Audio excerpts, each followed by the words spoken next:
Shopping at Brooks Brothers, I had it in my mind that I needed a dove gray suit. Bob Ergo, my salesman for many years, said it was out of style.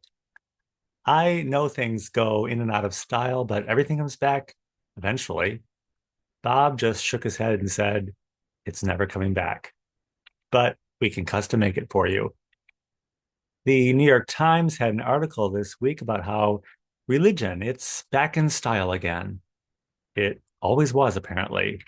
Pew Research shows 65% of Americans believe there's more to life than this life, and we all have a spiritual dimension that transcends this reality. Pew Research also said that 40% of Americans still go to church, and that number is growing. The people who disagree with church over issues of abortion, transgender, and Trump have left the building. Bob at Brooks Brothers did make the Dove Gray suit for me, and I still have it. And the people who had issues with the church have moved on. It turned out to be the greatest blessing of all.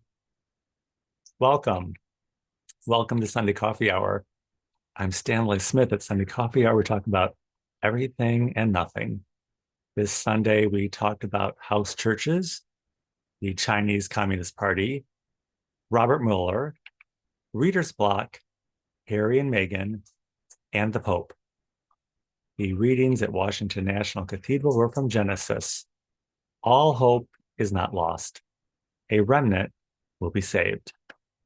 And from Corinthians, the body is not sown for the resurrection, but the seed of the resurrection is sown instead. The gospel reading was from Luke.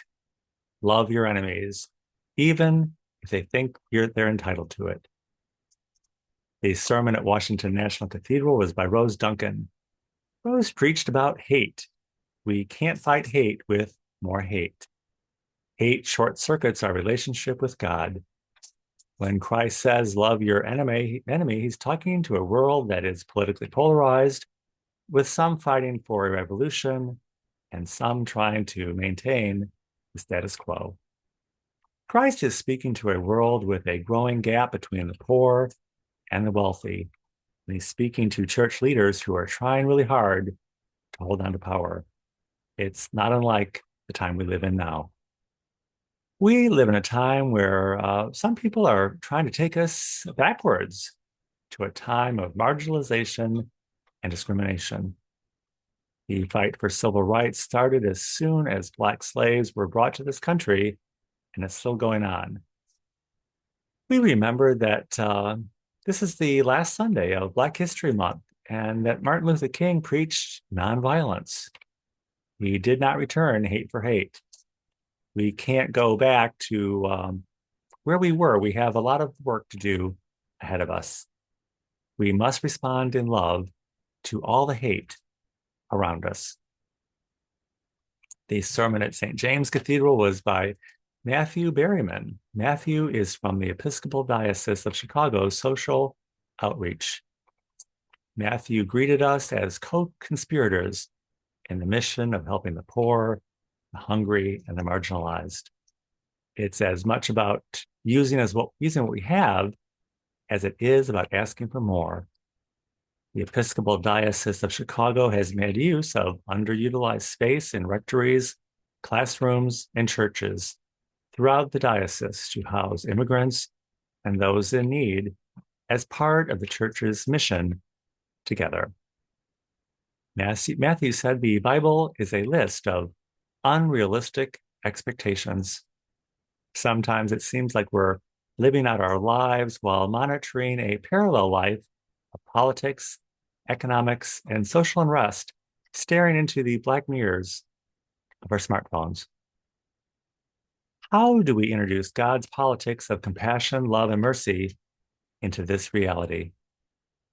We can smile back at the world that's trying to get us.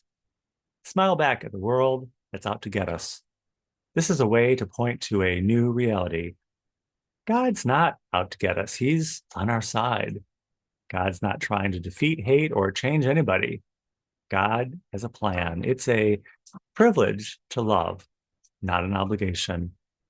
We're not being forced to do anything against our will. We're being offered the privilege.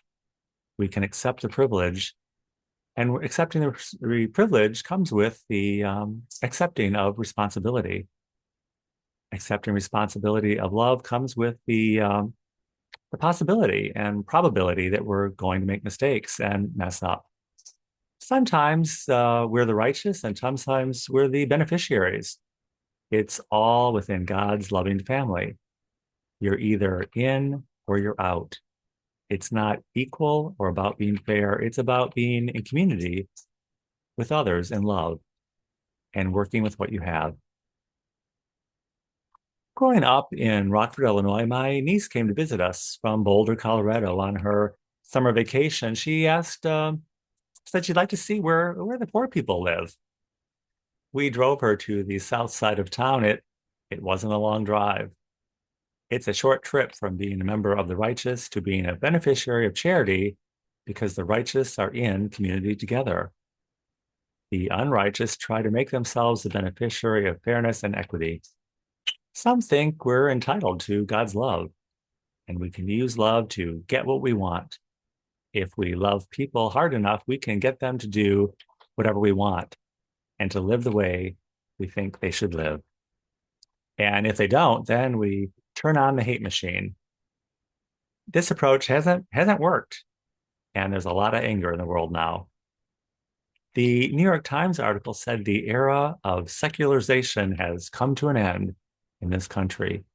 It always had a limit because the majority of people believe that there is more to this life than this life. The people who identify as agnostic and as atheists had nothing better to do with their time. They were simply spoofing the unrighteousness model because it was in style. Perhaps there's always a remnant of unrighteousness, but if there is, it's because God has ordained it to be so, not the other way around.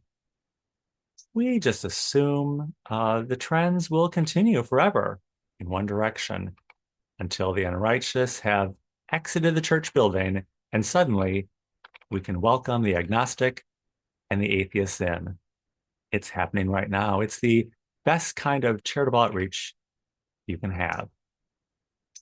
If you would like to join us at Sunday Coffee Hours every Sunday at 12 noon Central Time on Zoom. I will include my email in the description of this video. I'll be happy to send you an invitation. And I look forward to seeing you very, very soon.